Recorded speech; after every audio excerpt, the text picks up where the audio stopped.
Hey, racquetball players, friends, back again. It's been a while.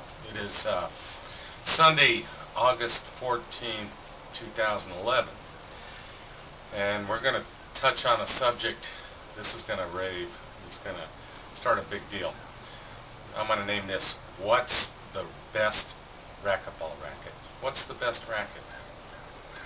So we're going to get into that. What's the best racket? It's the $64,000 question, right? Okay. And I'm going to answer it for you. But before we get on to that, there's my little birdie friend. If you guys have been watching my videos, I got this bird. It's still here. Cute little thing. I thought I saw it all in racquetball, you know, with the wood racket and the plastic rackets. And this is made of steel. Steel. It's magnetic. You put a magnet to it, it sticks. It is a little heavier, but I guess this thing's totally indestructible. Pretty much like the plastic ones and the graphite rackets. Alright, let's get into it. What is the best racquetball racket? The answer is, there isn't one. Everybody's different. We're all individuals, so, you know, I might like this one. It's kind of like cars, you know, if you have a Lexus or a Volkswagen or a Kia, Mercedes, I mean, that's what you like. And you think it's better, but it doesn't necessarily mean it is better. So, all these manufacturers, they all make very good rackets, and they all have their little advertising, marketing. By the way, when I was in college, marketing and advertising were my majors.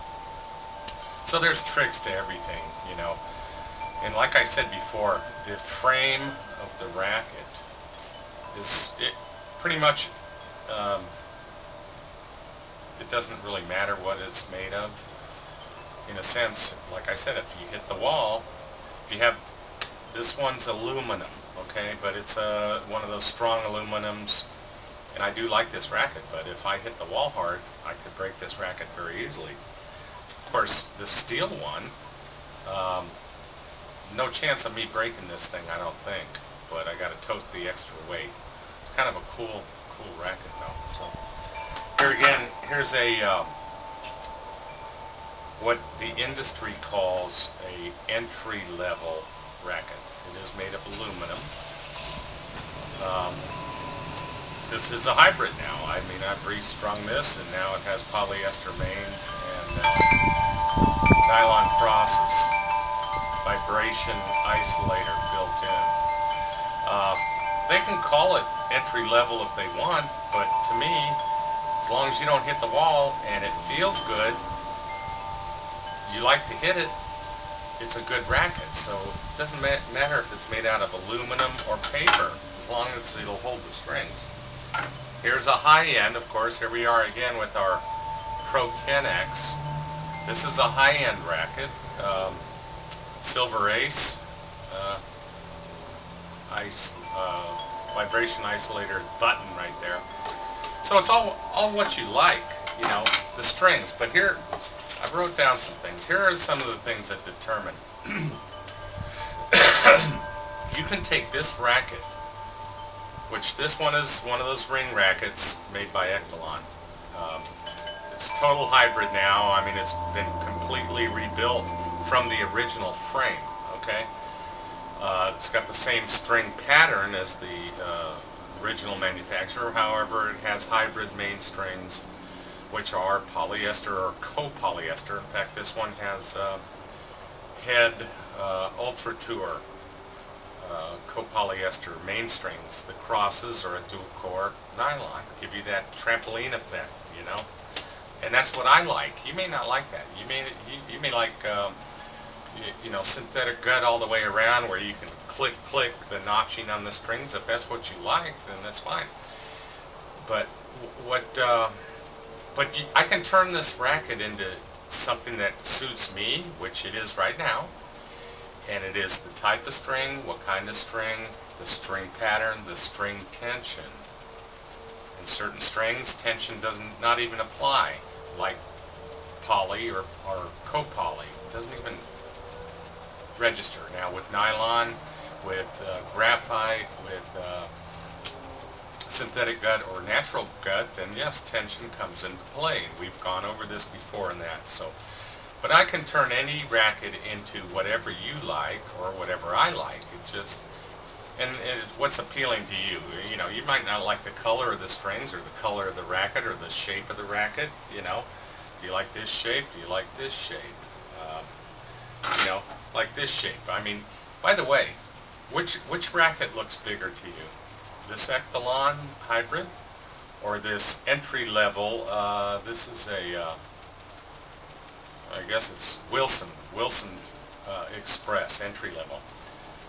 Well, just first glances, you would say the Echelon looks bigger. Wrong. They're both the same size. Looky here.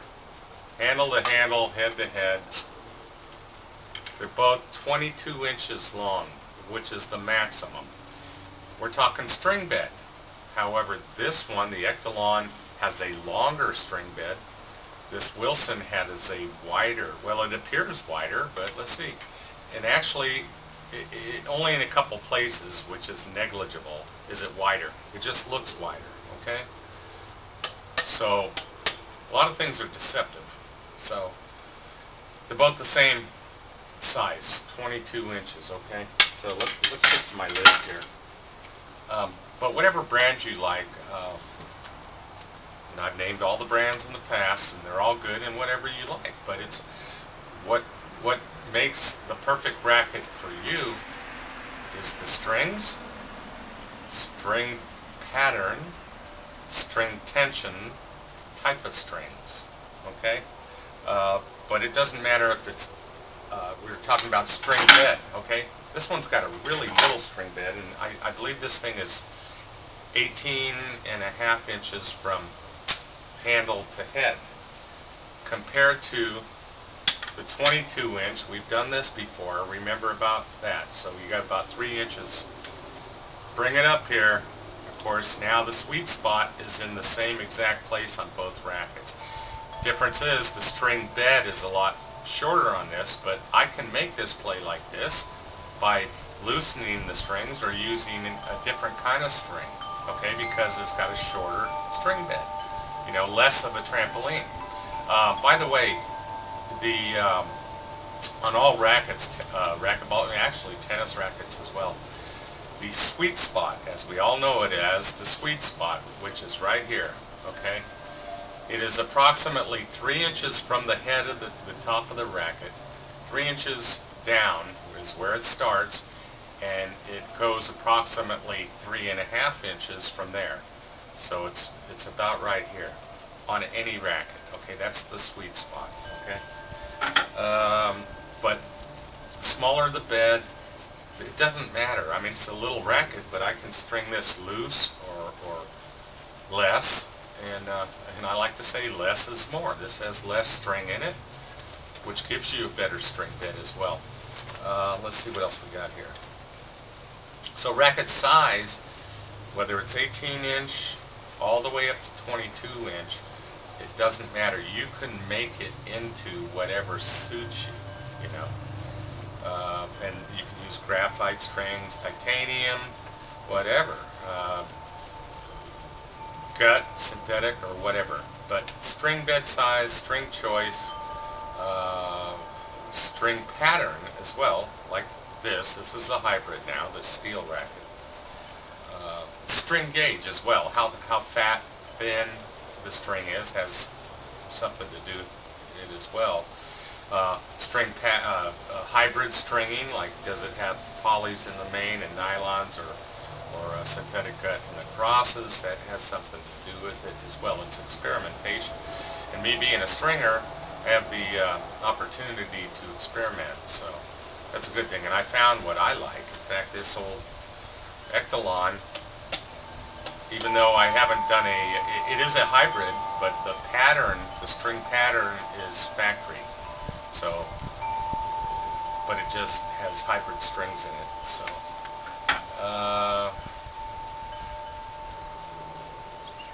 anyway, that's the answer. There is no best racket.